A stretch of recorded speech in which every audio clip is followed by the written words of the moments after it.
Ouais, le pays du buzz est de retour, les frères. Et salam le monde, c'est Hakim Babossi, j'espère que vous allez bien. Les amis, on se retrouve évidemment pour revenir sur cette officialisation. Alors évidemment, depuis quelques mois, on le savait que la Coupe du Monde 2030 sera dans 3 pays, voire même un peu plus. On va y revenir là-dessus, les amis, parce que c'est une Coupe du Monde qui sera évidemment très spéciale, puisque je le rappelle, la Coupe du Monde 2030, 100 ans après la toute première Coupe du Monde en 1930 qui s'était déroulée en Uruguay, les gars. On va revenir évidemment là-dessus puisque cette Coupe du Monde 2030 va être organisée et bien sûr ça se jouera au Maroc, au Portugal et en Espagne. Évidemment, le Maroc a été retenu dans cette triple candidature. Et voilà, les gars, c'est encore une fois une très bonne nouvelle pour le football marocain, une nouvelle avancée. Le Maroc qui va déjà organiser la CAN en 2026, organise aussi plusieurs Coupes du Monde comme de futsal, il y a aussi la Coupe d'Afrique féminine, enfin voilà, il y a même des compétitions de jeunes. Le Maroc est énormément représenté dans les organisations et ça fait plaisir. Les gars, bien sûr que on rêve, on a un rêve, c'est que cette finale se joue dans le nouveau stade du Maroc qui est en construction actuellement, le stade Hassan II, avec ses 115 000 places. Les gars, on est évidemment, on est dans cette hype là. Apparemment, on parle, voilà, c'est ce que la finale va se jouer à Bernabéu ou alors au stade Hassan II au Maroc, à Casablanca, les gars, dans ce stade de 115 000 places qui est actuellement en travaux, les gars. Évidemment, on va revenir aussi sur les pays, les villes qui ont été sélectionnées au Maroc et revenir même globalement sur cette Coupe du Monde 2030 qui va être très très très très spéciale. Donc évidemment, comme d'habitude, je compte sur vous, les gars, pour lâcher un maximum de likes et vous abonner si ce n'est pas fait en activant cette fucking cloche. Et vous me dites aussi vos réactions, les gars, en commentaire juste sous la vidéo. Vous me dites voilà ce que vous en pensez, c'est évidemment une bonne nouvelle ou pas, et surtout cette Coupe du Monde 2030 si vous avez hâte, parce qu'il y aura quand même une Coupe du Monde avant, les gars, en 2026, qui va se dérouler aussi dans 3 pays où le Maroc avait une chance de pouvoir être sélectionné pour l'organiser, mais malheureusement on s'est fait un peu dégagé comme ça un peu au dernier moment et on a réussi à se rattraper quelques années après dans une triple candidature évidemment puisque la Coupe du Monde 2026 va se dérouler aux États-Unis, au Canada et évidemment bien sûr au Mexique. Les gars, du coup on va évidemment présenter les villes hôtes où se déroulera tout simplement la Coupe du Monde au Maroc, les gars. Du coup dans les villes évidemment Casablanca avec ce nouveau stade, les gars, le stade Hassan II qui est en construction actuellement et les gars qui aura une capacité, écoutez bien parce qu'il y en a qui ils sont pas encore au courant, je crois qu'ils sont pas encore au courant, une capacité de 115 000 places, les amis. On parle pas de n'importe quel stade, le stade Hassan II, 115 000 places. Ça vous va ou les gars, c'est à chaque fois il y en a, je sais pas, ils arrêtent, pays du buzz. C'est la réalité, 115 000 places. Et ce stade va avoir de fortes chances, évidemment. On l'espère, Inch'Allah, ya Rabbi, Inch'Allah, que ce stade aura peut-être la chance d'accueillir la finale de la Coupe du Monde 2030, les gars. Ce qui serait évidemment exceptionnel, mémorable, historique. Bref, donc voilà, comme j'ai dit, ce stade est actuellement en rénovation et on verra évidemment ce que ça va donner. Mais voilà, déjà, évidemment, je le rappelle, ça va être une première pour un pays africain d'organiser une Coupe du Monde depuis l'Afrique du Sud, depuis 2010. Donc voilà, on sera le second pays africain, même si on sera épaulé de l'Espagne et du Portugal. Et on évoquera un peu l'Amérique du Sud, comme j'ai dit un peu dans l'intro. Les gars, voilà, ça va être exceptionnel. Donc si en plus de ça, on accueille la finale, ce serait une dinguerie. Donc voilà, soit Hassan II qui est en rénovation et ça va être une dinguerie, ou alors, les amis, tout simplement, le Santiago Bernabéu, évidemment, stade qu'on ne présente plus. Sinon, dans les autres villes hautes, les gars, donc Tanger qui a été sélectionné, donc le stade de Tanger qui est aussi en rénovation va passer à 76 000 places, les gars. C'est une dinguerie. Non, mais tous les stades au Maroc, ça va être des moyennes de 70 000, 80 000 places. Hein. La Botola, les gars, c'est la première ligue. C'est une dinguerie. Le stade de Rabat aussi, le stade du prince Moulay Abdallah, les gars, qui va avoir une capacité de 68 000 places. C'est voilà, c'est quand même pas dégueu.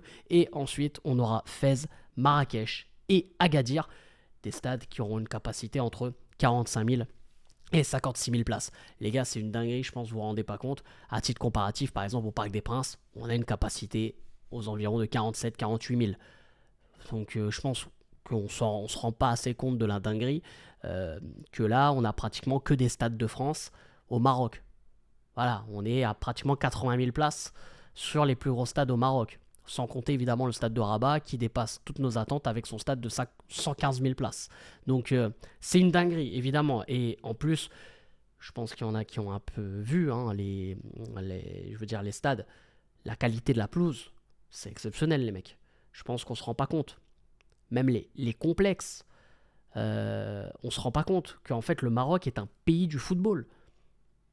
Parce qu'il y a même des clubs, quand ils font leur préparation, même d'autres pays, il y a même des étrangers, quand ils viennent voir au Maroc l'espèce de Clairefontaine du Maroc, hein, pour ceux qui ne connaissent pas, les infrastructures, les gars, mais c'est trop au-dessus, c'est trop au-dessus. Hervé Renard l'a dit de lui-même, que c'était même au-dessus de Clairefontaine.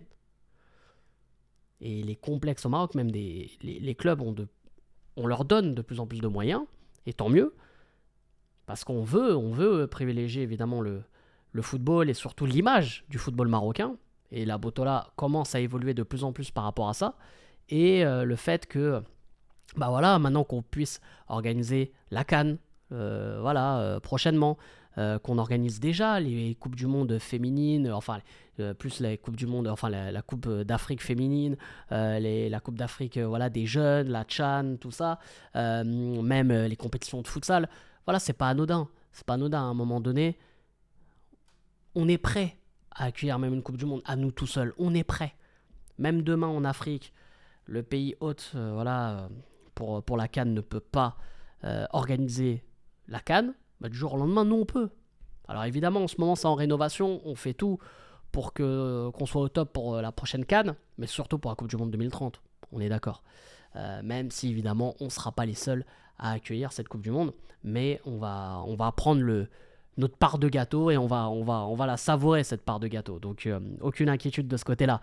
Je parlais justement des matchs aussi qui vont se dérouler en Espagne et au Portugal. Je veux juste parler de l'Amérique du Sud, les gars, parce que la Coupe du Monde 2030 va signer le centenaire, puisque évidemment la Coupe du Monde 1930 était la toute première Coupe du Monde, et c'est une Coupe du Monde qui va se dérouler en 2030. Donc si tu es assez doué en calcul, ça fait 100 ans. Il y aura 3 matchs en Amérique du Sud, puisque la première Coupe du Monde s'était déroulée en Uruguay en 1930. Et bah les gars, il y aura un match qui va se dérouler en Uruguay, un match qui va en Uruguay, donc du coup ça sera alors attendez, parce que il parle du stade Centenario, donc le centenaire, j'ai envie de dire, avec ses 60 000 places, un match en Argentine, donc dans le stade, dans le Monumental, le fameux stade mythique de River Plate, donc qui compte plus de 80 000 places, et évidemment le Paraguay, les gars, voilà le Paraguay, qui est le dernier pays sud-américain sélectionné, où le match se déroulera dans l'Estadio Conmebol. Ouais, c'est bizarre dit comme ça, Conmebol, mais bref, tu fais ce que tu veux. Donc du coup, qui compte 60 000 places. Donc moi les gars, bon, je vais vous dire vraiment ce que je pense. Évidemment que l'idée est bonne, et l'idée, voilà, c'est historique, quoi. C'est la 100e Coupe du Monde. Enfin, la 100e Coupe du Monde. Ça fait 100 ans après la toute première Coupe du Monde. Oui, il fallait marquer le coup, il fallait faire. Mais dans ce cas-là, fais la Coupe du Monde en Uruguay, quoi. Fais la Coupe du Monde en Uruguay. Enfin, dans 3 pays de l'Amérique du Sud. Mais faire ça juste pour un match. Enfin, là, il y en a 3. Mais un match en Uruguay, un match en Argentine, un match au Paraguay. Mais, pour moi, ça n'a pas trop de sens, les mecs. Moi, je vous dis la vérité, hein, ça n'a pas trop de sens, voire aucun. Ça n'a aucun sens, même. Après, tu me diras, c'est comme le Tour de France, il peut débuter de l'Italie ou de l'Angleterre ou même du Maroc, Inch'Allah, je sais pas. Mais je comprends pas, moi, ce délire-là. Hein. Je vous dis la vérité, moi, je comprends pas. Donc, voilà, il y a un... C'est histoire de faire le petit clin d'œil, mais moi personnellement, je trouve ça un peu ridicule. Après, voilà, ça ne reste que mon avis. Déjà que la Coupe du Monde, elle se joue dans 3 pays, et là même techniquement, c'est dans 2 continents différents. Alors évidemment, l'Espagne, Portugal et le Maroc, c'est collé. Oui, oui, évidemment. Il n'y a que le détroit de Gibraltar qui nous sépare. Mais quand même, déjà là, c'est hors norme. Même cette Coupe du Monde 2026 qui arrive, États-Unis, Mexique, Canada, alors oui, c'est 3 pays qui sont collés. Mais je sais pas, moi ça me dérange un peu. Tu vois, moi je suis dans le classique. Tu vois, tu le fais dans un pays et puis basta. Même déjà à l'époque, l'Euro qui s'était déroulé en Pologne et Ukraine. À l'époque aussi, la Coupe du Monde 2002, Corée du Sud, Japon. Je sais pas, moi j'ai un peu de problème avec ça. Après, voilà, ça n'engage que moi évidemment. Mais voilà, c'est peut-être qu'en fait, un pays n'est pas en capacité d'organiser une Coupe du Monde. À lui tout seul. Moi, je pense que le Maroc est capable. Après, évidemment, vous allez dire, mais t'es marocain, c'est normal que tu dises ça. Non, c'est parce qu'on voit les stades, on voit la qualité des pelouses, la sécurité. On accueille mais des milliers, des millions de touristes chaque année. Moi, pour moi, on est capable. On est capable, les mecs. Dernièrement, je suis encore allé au Maroc, là, cet été.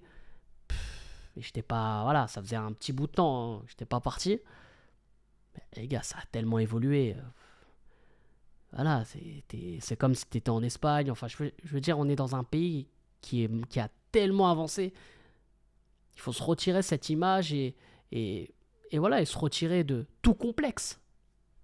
Pour moi, on est loin même maintenant, tu vois. Mais bref, après, peut-être qu'il y en a qui ne sont pas encore en capacité de l'écouter, ni même de l'entendre. Bref, sur ce, les amis, n'hésitez pas à lâcher un maximum de likes comme d'habitude et à vous abonner en activant cette fucking cloche et vous me dites en commentaire tout ce que vous en pensez hein, sous cette vidéo évidemment et pourquoi pas Inch'Allah en 2030 hein, si on est là encore bien sûr si tout va bien évidemment voilà on fera tout notre possible pour pourquoi pas aller voir cette Coupe du Monde, aller voir un petit match ou deux. On parlerait même de la Coupe du Monde des clubs en 2029, déjà cette Coupe du Monde des clubs qui se déroule aux États-Unis cette année parce que voilà il va y avoir la Coupe du Monde dans la foulée, et on parle de la Coupe du Monde des clubs au Maroc, donc pourquoi pas, voilà, c'est pas anodin les gars, c'est pas anodin, pour faire une première pour le stade Hassan II, ça pourrait être énorme, mais bref, sur ce, c'était Hakim pas possible, je vous aime, je vous laisse, et bien sûr les frérots, dis-moi Maghrib.